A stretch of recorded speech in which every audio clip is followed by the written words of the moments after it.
दोस्तों नमस्कार। Middle east के तमाम देश इस वक्त इजराइल की उस सोच के खिलाफ हैं जिसमें वह ईरान पर हमला करना चाहता है। रूस और चीन इजराइल का खुले तौर पर विरोध कर रहे हैं जिसमें वह ईरान पर हमला करना चाहता है। चीन तो यह कहने से हिचक नहीं रहा है कि किसी भी हालत में दुनिया में तीसरा विश्व युद्ध ना छिड़ जाए, इसके लिए जरूरी है कि इजराइल से सारे हथियार ले लिए जाएं, यानी इजराइल को डिसआर्म कर दिया जाए। यहां तक कि ब्रिटेन भी अब यह कहने से चूक नहीं रहा है कि वो अमेरिका को अपनी जमीन नहीं देगा जिस जमीन से वह ईरान पर हमला करने की सोच रहा है। यानी यूरोपियन कंट्रीज के भीतर भी सवाल इस बात को लेकर बड़ा है कि इजराइल और अमेरिका अगर ईरान पर हमला करना चाहते हैं तो आने वाले वक्त में पूरी दुनिया के भीतर उथल पुथल मचेगी और परिस्थितियां डगमगा जाएंगी। इसीलिए वो युद्ध के खिलाफ हैं। मिडिल ईस्ट की भी कमोवेश यही स्थिति है। यानी इस वक्त मिडिल ईस्ट के देश इजराइल के साथ नहीं है, इस वक्त चीन इजराइल के साथ नहीं है, इस वक्त रशिया इजराइल के साथ नहीं है, इस वक्त ब्रिटेन समेत कई यूरोपीय कंट्रीज विरोध कर रहे हैं युद्ध को लेकर जो इजराइल चाहता है। और अमेरिका भी खुलकर इजराइल के साथ इस युद्ध की परिस्थितियों में नहीं है। लेकिन इन तमाम परिस्थितियों के बीच भारत के प्रधानमंत्री इजराइल जा रहे हैं। 36 घंटे के बाद तकरीबन यानी 25 तारीख को उनका इजराइल पहुंचने का कार्यक्रम है। 25 और 26 तारीख को 2 दिन वो वहां रहेंगे। इससे पहले 2017 में गए थे। उस वक्त 3 दिनों का कार्यक्रम था, 3 दिन वहां रहे थे और फिर पूरी दुनिया में भारत और इजराइल को लेकर नए रिश्तों की अनकही कहानी भी शुरू हो गई। और 2017 की यात्रा के बाद भारत में जो पेगासस, अगर आपको जहन में आता हो, वह जो साइबर क्राइम को लेकर या कहें निगरानी रखने को लेकर जिस पेगासस का इस्तेमाल हुआ था, वह पूरी दुनिया में उसने हंगामा मचा दिया। और फिर यही बात सामने आई कि वो इजराइल के इक्विपमेंट्स थे। तो क्या भारत और इजराइल के नए रिश्ते उस वक्त और ज्यादा मजबूत हो रहे हैं जिस वक्त पूरी दुनिया इजराइल के खिलाफ खड़ी है? या दुनिया का कोई देश इजराइल के साथ निकटतम परिस्थितियों को दिखला नहीं रहा है और इजराइल की अपनी परिस्थिति सिर्फ और सिर्फ उन हथियारों पर टिकी है, जो हथियार, जो टेक्नोलॉजी, जो डिफेंस सिस्टम उसके पास है, उसके आश्रय उसे यह लगता है कि दुनिया के कई देशों को उनकी टेक्नोलॉजी की जरूरत है। इसीलिए पिछले दिनों जर्मनी के साथ समझौता भी हुआ और नया और बड़ा समझौता भारत के साथ होगा, इसके कोई कयास नहीं लगा रहा है, बल्कि खुद बेंजामिन नेतान्याहू यह कहने से चूक नहीं रहे हैं। बिल्कुल, भारत जैसे देश के प्रधानमंत्री जब इजराइल आ रहे हैं, और इसका जिक्र उन्होंने 1-2 बार नहीं, आधे दर्जन बार किया, अपने देश के भीतर किया, सैनिकों के बीच कहा, नागरिकों के बीच कहा, और उसके जरिए आर्थिक तौर पर क्या क्या डिफेंस को लेकर जो समझौते होंगे इसका भी खुला जिक्र किया। भारत की तरफ से एमईए ने इसकी पुष्टि नहीं की थी, उस वक्त से बेंजामिन नेतान्याहू कह रहे थे। और यह सवाल इसलिए बड़ा हो गया था क्योंकि उस दौर में भारत और अमेरिका के बीच ट्रेड डील को लेकर जो घमासान मचा हुआ था, उस घमासान के बीच में कई ऐसे मौके आए जब बेंजामिन नेतान्याहू ने प्रधानमंत्री मोदी को यह मैसेज दिया भी, वो ऑपरेशन सिंदूर के बाद की परिस्थिति हो, वह G7 के बाद बुलाए गए डिनर में प्रधानमंत्री मोदी का ना जाना हो, और उसके बाद कई मौकों पर अमेरिकी राष्ट्रपति ट्रंप ने जो ट्रेड डील और ऑपरेशन सिंदूर के युद्ध रुकवाने का जिक्र किया, उसमें 3 मौके ऐसे आए जब बेंजामिन नेतान्याहू ने कहा कि वह जानते हैं कि कैसे ट्रंप को मनाया जा सकता है। तो फिर भारत के प्रधानमंत्री से जब उनकी मुलाकात होगी, बातचीत होगी, तो फिर वह उन्हें बता देंगे। यानी भारत और अमेरिका के बीच रिश्तों की गर्माहट को दोबारा से लाने के लिए बेंजामिन नेतान्याहू खुद को बीच में खड़ा करते रहे। और बड़ी बात तो यह है कि 2025 यानी पिछले बरस 3 बार कार्यक्रम बने कि बेंजामिन नेतान्याहू भारत आएंगे, लेकिन तीनों बार 2-3 बड़े मुद्दे ऐसे उभर कर आ गए जिसकी वजह से वो नहीं आ पाए, जिसमें सबसे बड़ा मुद्दा तो उनके खुद की सिक्योरिटी का रहा। दूसरा बड़ा मुद्दा उनके अपने देश के भीतर उस घरेलू पॉलिटिक्स का रहा जिसमें विपक्ष नहीं बल्कि नागरिकों के निशाने पर वो आ गए। और तीसरा बड़ा सवाल इस दौर में मिडिल ईस्ट कंट्रीज से लेकर ईरान को लेकर हमले के बाद जो नया हमला होगा या नहीं होगा, इसको लेकर उलझती हुई अमेरिका की सोच के बीच वह खुद फंस गए। तो 3 मौके थे, नहीं आए, लेकिन अब प्रधानमंत्री मोदी 25 तारीख को इजराइल जा रहे हैं। अब यहां पर कई सवाल एक झटके में बड़े हो चले हैं, क्योंकि अमेरिकी सुप्रीम कोर्ट द्वारा फैसला दिए जाने के बाद भारत ने बातचीत रोक दी है ट्रेड डील को लेकर, और कहा है कि हम चीजों का एनालिसिस करेंगे, आप भी एनालिसिस कीजिए किस दिशा में कैसे साथ बढ़ना है।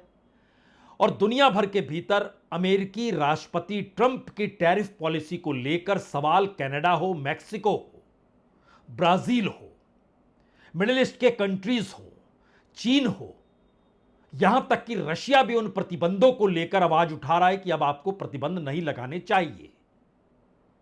यानी नई परिस्थिति सामने आ गई है। तो क्या बेंजामिन नेतान्याहू की मध्यस्थता की जरूरत प्रधानमंत्री मोदी को अब भी है, या भारत को इस वक्त अमेरिका के चंगुल से निकलने की परिस्थिति में बेंजामिन नेतान्याहू एक ढाल बन पाएंगे?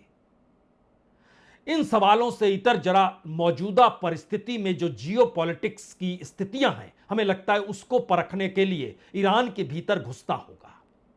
और ईरान के भीतर का सच यह है कि अमेरिका की हर पॉलिसी जो वार को लेकर है और जो तैनाती है ईरान को घेरने को लेकर, उस बात का जवाब खुद खामनेई लोगों के सामने आकर दे रहे हैं। इतना ही नहीं, 4 दिन पहले जब अमेरिकी राष्ट्रपति ट्रंप ईरान पर हमले को लेकर इन बातों का जिक्र करने लगे कि दरअसल वहां की जनता सत्ता परिवर्तन चाहती और हम जनता के साथ हैं, लेकिन इसका यह मतलब नहीं है कि हम सत्ता परिवर्तन कराने निकल जाएंगे। दूसरा सवाल उनके साथ था कि 47 बरस से कुछ भी नहीं हुआ है, जो परिस्थिति ईरान के भीतर है उसमें परिवर्तन होना जरूरी है, लोकतंत्र वहां लाना होगा। महत्वपूर्ण यह है कि इसके तुरंत बाद खामनेई सामने आते हैं और कहते हैं देखिए अमेरिकी राष्ट्रपति ट्रंप 47 बरस का जिक्र कर रहे हैं, ईरान के भीतर सत्ता परिवर्तन का जिक्र कर रहे हैं, और इन दो परिस्थितियों के बीच इजराइल लगातार यह कहता रहा कि हमला जरूरी है। यहां तक कि वाशिंगटन यात्रा के दौर में जो पिछले हफ्ते उन्होंने की, उसमें भी कहा जरूरी है युद्ध की परिस्थिति में हमला हो, पहले अमेरिका ने जो घेराबंदी की है उसकी तरफ से। सवाल है इस एक हफ्ते के भीतर जितना बड़ा डेवलपमेंट ट्रेड डील को हुआ, जितना बड़ा डेवलपमेंट अमेरिकी सेना की मौजूदगी में लगातार बढ़ोतरी के बावजूद भी अमेरिकी राष्ट्रपति का यह कहना कि हम अपने तौर पर वहां सत्ता परिवर्तन करने नहीं निकलेंगे। और तीसरी परिस्थिति ब्रिटेन से लेकर मिडिल ईस्ट की वो कंट्रीज जानने लगी कि दरअसल चाहे अनचाहे अगर युद्ध बन गया या युद्ध की दिशा में कदम बढ़ गए तो उनके देश भी उस दायरे के भीतर आकर खड़े हो जाएंगे। इन परिस्थिति में कई सवाल सामने आए, लेकिन हमें लगता है पहले एक तस्वीर आपको देखनी चाहिए। यह तस्वीर इसलिए जरूरी है क्योंकि इस तस्वीर में 2 बातों का जिक्र है। एक तो दरअसल ईरान ने अपने साथ जो डिफेंस डील है वो रूस के साथ लगभग $50 बिलियन की एडवांस सोल्जर फायर वर्वो मिसाइल को लेकर की है। यानी 500 वर्वो मिसाइल अब रूस उसे देगा। दूसरी बड़ी बात है कि जो पूरा डिफेंस सिस्टम है वो चीन मुहैया करा रहा है। और तीसरी बड़ी बात है कि ईरान ने जो अपनी मिसाइलों की नियुक्ति की हुई है उसमें अमेरिका के सामने यह बड़ा संकट है कि अगर वो लॉन्च भी करता है, वो क्रूज मिसाइल हो या स्टील्थ बॉम्बर्स ही क्यों ना हो, लेकिन ईरान इन दोनों को न्यूट्रलाइज करने की स्थिति में है। और फिर रूस और चीन का जो एयर डिफेंस सिस्टम और बाकी जो हथियारों की आवाजाही जो उसे मिल रही है, उसमें अमेरिका के सामने मुश्किल है कि अगर युद्ध आगे बढ़ा तो फिर एक नई परिस्थिति पैदा हो जाएगी जिसमें दुनिया विश्व युद्ध की दिशा में बढ़ जाएगी और एक लंबे युद्ध की दिशा में कदम बढ़ेंगे ही। अगला सवाल है कि ईरान के हाइपरसोनिक मिसाइल का जवाब इस वक्त अमेरिका के पास भी नहीं है। इसीलिए अमेरिका बातचीत की टेबल पर समाधान चाहता है, लंबे कॉन्फ्लिक्ट से घबरा रहा है।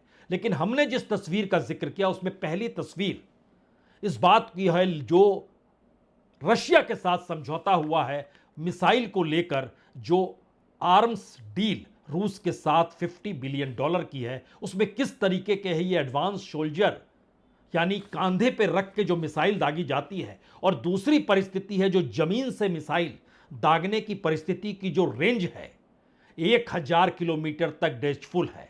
फतेह वन 1400 किलोमीटर तक है, इमाद 1700 किलोमीटर तक है, खुराम शहर 2000 किलोमीटर तक है। दोनों तस्वीरों को पहले देख लीजिए।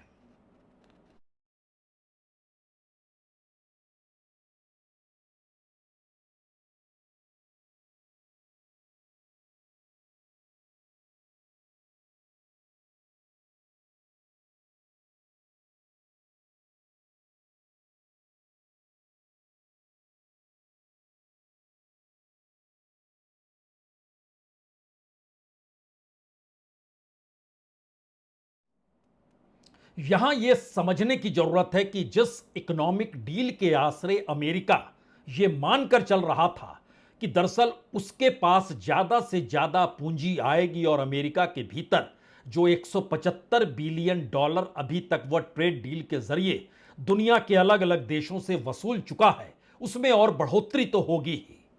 उस पर ब्रेक लग गई।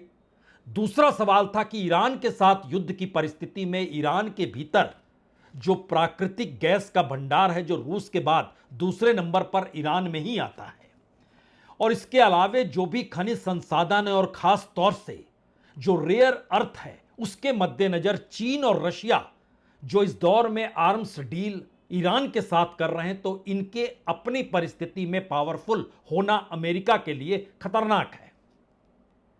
इस टकराव के बीच भारत कहां पर खड़ा है, फिर यह सवाल बड़ा हो जाता है, क्योंकि भारत अभी तक यरूशलेम और तेहरान के बीच एक बैलेंस बनाते चला आया है।